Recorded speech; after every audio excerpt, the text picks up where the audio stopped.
রাজশাহীতে এক জায়গায় একটা শিশুকে দেখার জন্য হাজার হাজার মানুষ আসে। এটাই দেখার জন্য যে শিশুটাকে কিভাবে উদ্ধার করা যায়। দীর্ঘ 32 ঘন্টার পর যায় ওকে অনেক কষ্টে উদ্ধার করা হয়। এখানে বলতেছে শিশুটা সুস্থ আছে, মানে জীবিত আছে। যখন মেডিকেল নিয়ে যায় ওখানে চেক করে বলে যে শিশুটা আর বেঁচে নেই।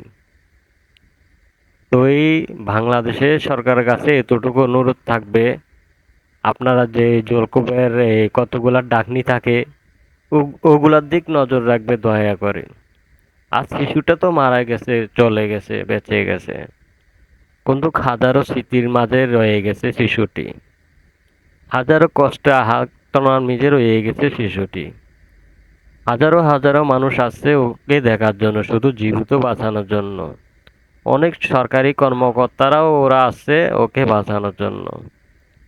তো ওকে এতটুকুই বলবো বাংলাদেশ সরকারের কাছে, যাতে এগুলার দিক নজর দেয়। সরকারি কর্মকর্তা যারা আছে সবাই যেন এগুলার দিক নজর দেয়। রাস্তার পাশে বা গ্রাম অঞ্চলে যে কোনো জায়গাতে যখন এগুলার দিক নজর দেয়। এগুলার দিক নজর না দিলে প্রত্যেক বছর বছর এগুলা ঘটতেই থাকবে। তো এই সেই 2 বছর 2.5 বছরের শিশু সাজিদ ও তো আর নেই, আমাদের মাঝে আর নেই, কিন্তু ওর চিৎকার কানের নিচে এখনো বেশি ওঠে। তো আজ 2 দিন 3 দিন ধরে ওকে বাঁচানোর জন্য অনেক চেষ্টাই করছে সরকারি কর্মকর্তারা বা বাংলাদেশের নাগরিকেরা, অনেক অনেক জায়গা থেকে আসছে ওকে দেখার জন্য। যখন আজ সকালে হঠাৎ দেখি ছেলেটা মারা গেছে, শুনে অনেকটাই আমার কাছে খারাপ লাগে, ভিতরের থেকে অনেকটা কান্না আসে যায়। তো এতটুকু বলবো, বাংলাদেশের সরকার বা সরকারি কর্মচারী যারা যারা আছে করেন, বা সিটি কর্পোরেশন যারা আছেন কিনা, তারা একটু এগুলার দিক খেয়াল রাখবেন। রাস্তার পাশে শহরে হোক বা গ্রামে হোক, প্রত্যেকটা জায়গাতে খেয়াল রাখতে হবে এগুলা। এগুলা যদি খেয়াল না রাখেন প্রত্যেক বছরে এই ঘটনাগুলো ঘটতেই থাকবে। কারণ আমরা তো এইগুলা বুঝি না, ঠিক আছে, যার হারিয়ে যায় সে বুঝে। একটা মায়ের ছেলে যখন বুক থেকে চলে যায় তখন মাইটে জানে কত কষ্ট লাগে। মাটার বুক ফেটে যায় কিন্তু কাউকে বুঝাতে পারতেছে না। ছেলেটাকে নিয়ে আসতেছিল, হঠাৎ করে জলকূপের কুয়াতে পড়ে যায়। ছেলেটা মা মা করে ডাকতেছে, কিন্তু মা শুনতেছে কিন্তু ছেলেটাকে দেখতেছে না। তো এতটুকুই বলবো, যারা আসলে মা বাপের কথাও বলবো, মা বাবাও একটু বাচ্চা কাচ্চাকে খেয়াল রাখবেন। আপনারও আশেপাশে কোনো সমস্যা আছে কিনা এগুলা খেয়াল রাখবেন। যে বাংলাদেশ সরকারে শুধু খেয়াল রাখবে বা কর্মচারী যারা আছে সরকারিতে চাকরি করে তারা খেয়াল রাখবে তা না।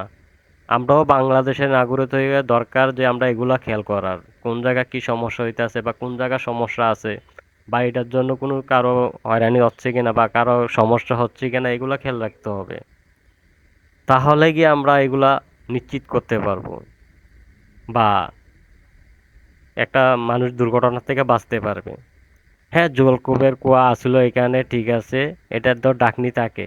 যেমন আমরা রাস্তার পাশে মেইন ফল থাকে, মেইন ফলের ডাকনি থাকে, অনেক টাইমে মেইন ফলের ডাকনিগুলো অনেক অন্যদিকে সরে থাকে। তো এখানে দুর্ঘটনা ঘটনার সম্ভাবনা বেশি থাকে। তো আমরা যদি দেখে যদি না দেখার ভান ধরে যাই তাহলে তো ঘটনা ঘটতেই থাকবে। আমরা আগে তো বাংলাদেশের সরকার দোষ না দিয়ে আমরা নিজেরা সচেতন হতে হবে। আমরাও একজন দেশের নাগরিক না। বাংলাদেশ সরকার ওরা টাকার জন্য চাকরি করে, ওরা টাইম টেবিল আছে, সবসময় খেয়াল দিতে পারে না এদিকে, বা এই এলাকার মেয়ে থাকে না অন্য এলাকার মেয়ে যেতে, তা আপনার চোখে তো পড়ছে। তো জিনিসটা আপনার হাতে সচেতন হওয়ার দরকার ছিল না, আপনাকে আপনারা এগুলা করার দরকার ছিল না, বা আপনার না পারেন আমাকে কমপ্লেন করতেন না, তো আপনি আরেকজনকে বলতেন। যে আমরা ভুলের কারণে যাক যে এই নিষ্পাপ শিশুর জীবনটা গেল, দীর্ঘ 32 ঘন্টা পরেও উদ্ধার করে পারলো না বাঁচানোর জন্য ছেলেটাকে। অনেক অনেক জায়গা থেকে অনেক মানুষ আসছে দেখানোর জন্য, শুধু শিশুটাকে বাঁচাইতে পারে কিনা জীবিত সেটা দেখার জন্য। আসে নাই কোন জেলাতে, সব জায়গাতেই আসছে মানুষ দেখার জন্য। শুধু শিশুটা যাতে বাঁচে, সবাই আর দুহাত তুলে আল্লাহর কাছে দোয়াও করছে। আর বাবা তো বলে দিছে আমি আল্লাহর কাছে ছেড়ে দিছি, আল্লাহ যেটা করে করবে। হ্যাঁ ঠিক আছে, আল্লাহর কাছে ছেড়ে দিছে, ঠিক আছে, আল্লাহর মাল আল্লাহ নিয়ে গেছে। কিন্তু ভুগানি তো ভুগছে, কিছু কিছু আমাদের দূষিত হচ্ছে। তো এতে বলবো আপনারা যেই যেখান থেকে ভিডিওটা আমার দেখতেছেন, ভিডিও বেশি বেশি করে শেয়ার করে দিবেন।